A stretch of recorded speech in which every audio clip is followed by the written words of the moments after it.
జై శ్రీరామ్. కాలభైరవ స్వామివారి అనుగ్రహంతో మనమందరము కలిసి శ్రావణమాస దీక్ష కాశీలో చేస్తున్నాము. మీరందరూ కూడా మీ శరీరాలు మాత్రమే అక్కడ ఉన్నాయి, కానీ మీ మనస్సులు, అందరి మనస్సులు కూడా విశ్వనాథుడి మీద లగ్నమై ఉన్నాయి. కాబట్టి మీరు కూడా శ్రావణమాస దీక్ష నాతో పాటుగా కాశీలో చేస్తున్నారు. మీరందరూ కూడా కాశీవాస ఫలితాన్ని పొందుతున్నారు. కాశీవాస ఫలితం అత్యద్భుతమైంది. అంటే కాశీలో నివసించటం. కాశీవాసం అంటే కాశీలో నివాసం ఉండటం, ప్రతిరోజు గంగా స్నానము మరియు విశ్వనాథ లింగాన్ని అభిషేకించటం. ఇది అత్యద్భుతమైనటువంటి విషయం. కాశీలో కొన్ని కోట్ల దేవతలు ఉన్నారు, స్వయంభూ దేవతలు అందరూ కూడా. కొన్ని కోట్ల శివలింగాలు ఉన్నాయి, అమ్మవార్లు, ఆంజనేయ స్వాములు మొదలైన దేవతలు అనేక మంది ఉన్నారు, 56 మంది గణపతులు. కాబట్టి వీళ్ళందరినీ దర్శించాలి కాశీలో ఉండి. ఈరోజు నాగపంచమి, చాలా విశేషం. నాగేశ్వర స్వామి వారి ఆలయం ఉంది. ఆ ఆలయాన్ని దర్శించటం, ఆ స్వామిని దర్శించటం చాలా విశేష ఫలప్రదం. కాబట్టి మనమందరం కలిసి కాశీ విశ్వనాథ లింగాన్ని అభిషేకిస్తూ ఉన్నాము. మీరందరూ కూడా చాలా చిన్న తేలికైనటువంటి సాధన ఏమిటంటే, మీరు ఉదయం నిద్ర లేచింది మొదలుకొని రాత్రి పడుకునే వరకు కూడా మనస్సులో గుర్తొచ్చినప్పుడల్లా గుర్తు చేసుకుంటూ కాశీ విశ్వనాథాయ నమః అనే నామజపం చేస్తూ ఉండండి. గాలి పీలుస్తూ కాశీ, గాలి వదులుతూ విశ్వనాథ. ఈ సాధన కొంచెంసేపు. గాలి పీలుస్తూ విశ్వనాథ, గాలి వదులుతూ కాలభైరవ. ఈ సాధన కొంచెంసేపు. గాలి పీలుస్తూ కాశీ, గాలి వదులుతూ కాశీ. ఇలా ఈ చిన్న చిన్న సాధనలు చేస్తూ మీ మనస్సుని కాశీ విశ్వనాథుడి మీద లగ్నం చేసి ఉంచండి. కాశీవాస ఫలితాన్ని మీరు కూడా పొందుతారు. ఏమండి, అద్భుతమైంది. ఇక కాశీవాస ఫలితం గురించి మనకు కాశీ ఖండం అత్యద్భుతమైన విషయాలు తెలియజేసింది. ఇదిగోండి కాశీ ఖండం, అద్భుతమైన పుస్తకం ఇది. అందరూ కూడా కాశీ ఖండం పారాయణ చెయ్యాలి, లేదా అనేక మంది మహానుభావులు తెలియజేశారు కాశీ ఖండం. దాన్ని ప్రతిరోజు ఒక అరగంట సేపైనా వింటూ ఆ కాశీ ఖండం మొత్తం వినాలి. వినడం చేత కాశీ మహిమ అందరికీ తెలుస్తుంది. ఇక నేను మీకు ఈరోజు శ్రావణ సోమవారం, అద్భుతమైనటువంటి విశేషమైనటువంటి పర్వదినం, మహాశివరాత్రి కన్నా విశేషమైనటువంటి పర్వదినం. ఈరోజు మీకు కాశీవాస ఫలితం ఏమిటో, కాశీ ఖండం ఏం తెలియజేసిందో మీకు తెలియజేస్తాను చూడండి. సంవత్సరం వసంస్తత్ర జితక్రోధో జితేంద్రియ అపరస్వ విపుష్టాంగ పరాన్న పరివర్జక పరాపవాదరహిత కించిద్దానపరాయణ సమాసహస్రమన్యత్ర తేన తప్తం మహత్తపః యావజ్జీవం వసేద్యస్తు క్షేత్రమాహాత్మ్యవిన్నర జన్మ మృత్యుభయం హిత్వా సయాతి పరమాంగతిం. మనకు అనేక సులభమైన మార్గాలు ఉన్నాయండి. మన కష్టాలు తొలగించుకోవాలంటే ప్రప్రధానంగా ఏమిటయ్యా అంటే పాపక్షయం కావాలి. అనేక జన్మలలో చేసినటువంటి పాపాలు ఉంటాయి, ఈ జన్మలో కూడా చేసినటువంటి తెలిసి తెలియక పాపాలు అనేకం ఉంటాయి. కాబట్టి ఆ పాపం అంతా కూడా, పాపరాశి అంతా కూడా మనం భస్మం చేసుకోవాలి. ఏ విధంగా అంటే కాశీని స్మరిస్తూ, కాశీని సేవిస్తూ, కాశీకి వీలైనప్పుడల్లా వస్తూ ఉండాలి. వచ్చి ఒక్క గంగా స్నానం వల్లనే, ఏమంటే కాశీకి వచ్చి ఒక్కసారి గంగా స్నానం చేయటం వల్లనే సమస్త పాపరాశి భస్మమైపోతుంది. ఇక విశ్వనాథ దర్శనం అక్షయ పుణ్య ఫలితాలను అనుగ్రహిస్తుంది. కాబట్టి కాశీవాసం, కాశీకి వచ్చి ఉంటూ ఉండాలి, కాశీవాసం చేస్తూ ఉండాలి. మనస్సును నిగ్రహించి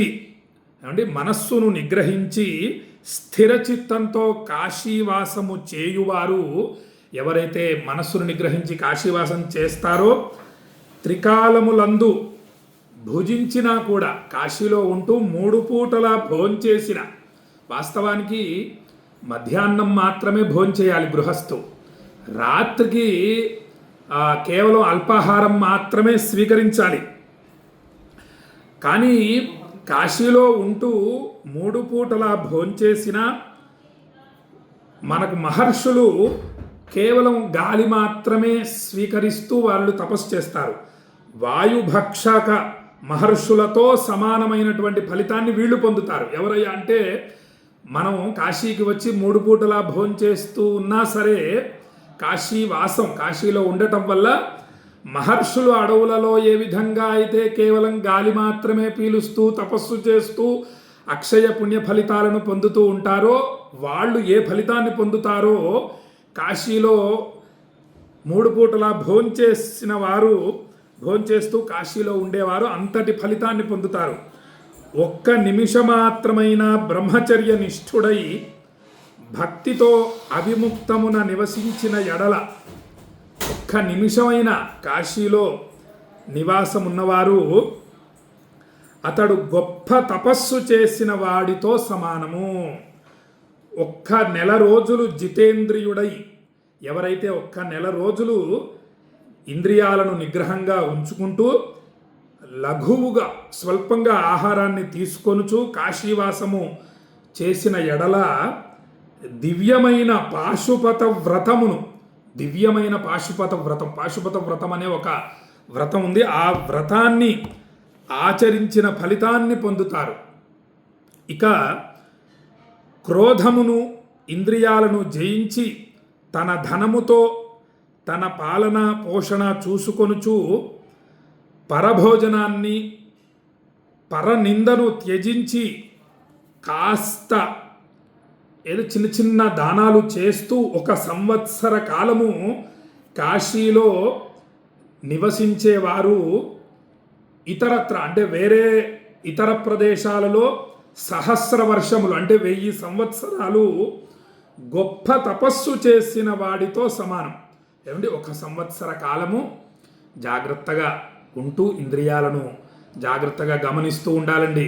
ఈ రామాయణ, భారత, భాగవతాదులు ఇవన్నీ మనకు ఎందుకు వచ్చాయంటే, ఎందుకు చదవాలి అంటే మన ఇంద్రియాలు మన ఆధీనంలో ఉండడం కోసం చదవాలి ప్రధానంగా. ఏమండి, మన మనస్సు ఇతరత్రా వేరే వాటి మీదకి వెళ్లకుండా, పాపాలు చేయకుండా ఉండడం కోసం అసలు ఇవన్నీ కూడా మనకు అందించారు మహర్షులు. కాబట్టి భక్తితో వీటన్నిటినీ పారాయణ చేస్తూ మన ఇంద్రియాలను మనం కంట్రోల్లో ఉంచుకోవాలి. ఉంచుకుంటూ ఇటువంటి కాశీవాసం మొదలైనవి చేస్తూ ఉండాలి. ఇతరత్రా వేరే చోట్లలో 1000 సంవత్సరాలు తపస్సు చేస్తే ఎంత పుణ్యమో, 1 సంవత్సర కాలము కాశీలో జాగ్రత్తగా ఇంద్రియాల్ని నిగ్రహంగా ఉంచుకొని, అంటే ఏదంటే అది తినేయటం, ఎప్పుడంటే అప్పుడు నిద్ర లేవటం, ఇలాంటివి చేయకుండా ఒక పద్ధతి ప్రకారం వీలైనంత జాగ్రత్తగా కాశీలో ఉండాలి. ఉండడం చేత 1000 సంవత్సరాలు ఇతర చోట్ల చేసినటువంటి తపస్సు ఎంతటి ఫలితాన్ని ఇస్తుందో కాశీలో 1 సంవత్సర కాలం ఇలా చేస్తే మనకు లభిస్తుంది అని మనకు కాశీఖండం తెలియజేస్తోంది. ఏమండి, అద్భుతం కదా, చాలా విశేషమైనటువంటి విషయం. ఇవన్నీ వింటూ ఉంటే మనము ఎప్పుడో అప్పుడు ప్రయత్నిస్తాం. పూర్వం నేను కాశీ మహిమను తెలుసుకోవడం మొదలుపెట్టి కాశీ మహిమ తెలుసుకున్న తర్వాత ముందు కాశీకి కేవలం 3 రోజులు మాత్రమే వచ్చి వెళ్ళటం జరిగింది. ఆ తర్వాత 9 రోజులు, ఆ తర్వాత ఇక శ్రావణ మాసం నెల రోజులు ఉండటం, కార్తీక మాసం నెల రోజులు ఉండటం, నవరాత్రులు 9 రోజులు ఉండటం, ఇలా ప్రారంభించారనమాట. ఎందుకంటే ఇక్కడ ఒక్కసారి మహాదేవ అంటే 1,000,000 సార్లు మహాదేవనామం జపించిన ఫలితం. ఒక్కసారి కాశీ విశ్వనాథ అంటే 1,000,000 సార్లు విశ్వనాథుడి నామ జపం చేసిన అద్భుత ఫలితం లభిస్తుంది. కాబట్టి మనం వింటూ ఉండాలి, రావటానికి ప్రయత్నిస్తూ ఉండాలి. గంగా స్నానాన్ని, కాశీలో ఉత్తరవాహినిగా ప్రవహిస్తున్నటువంటి గంగా స్నానం అత్యంత విశేష ఫలప్రదం. అన్ని కష్టాలను, సమస్యలను భస్మం చేసేస్తుంది. ఉంది, మనస్సులోని కోరికలన్నీ కూడా నెరవేరుతాయి. కాశీలో గంగా స్నానం ఆచరించటం వల్ల అనేక శుభ ఫలితాలు కలుగుతాయి.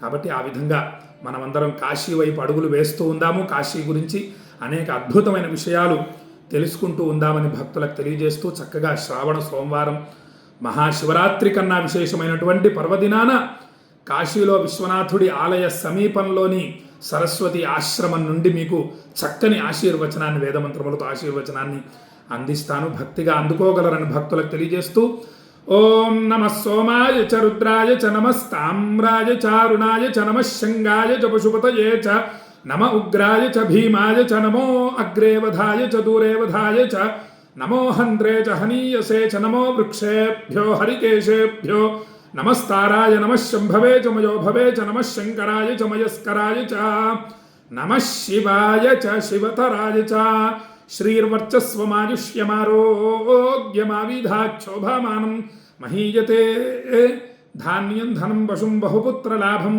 శతసంవత్సరం దీర్ఘమాయు. కాశీ అన్నపూర్ణ విశాలాక్షి సమేత విశ్వేశ్వర స్వామి సహిత కాలభైరవ స్వామి సహిత మృత్యుంజయ స్వామి సంపూర్ణ అనుగ్రహ ప్రాప్తిరస్తు. ఆయురారోగ్య అష్టైశ్వర్యాభివృద్ధిరస్తు. మీ మనస్సులోని కోరికలన్నీ కూడా నెరవేర్చుగాక విశ్వనాథుడు. మనోభీష్ట సిద్ధిరస్తు అని కాశీ నుండి శ్రావణ సోమవారం అత్యంత విశేషమైన పర్వదినాన ఆశీర్వచనం చేస్తూ చక్కగా ఈ వీడియోని మీ బంధుమిత్రులందరికీ షేర్ చేయండి. ఏమండి, ఒక్కరు కాశీకి వచ్చి 9 రోజులు ఏమండి, లేదా 9 నెలల 9 రోజులు అలా ఎవరి అవకాశం వారు వచ్చి చక్కగా ఆచరిస్తారు. గర్భవాసం చాలా విశేషం. నేను మీకు తెలియజేస్తాను ముందు ముందు గర్భవాసం గురించి.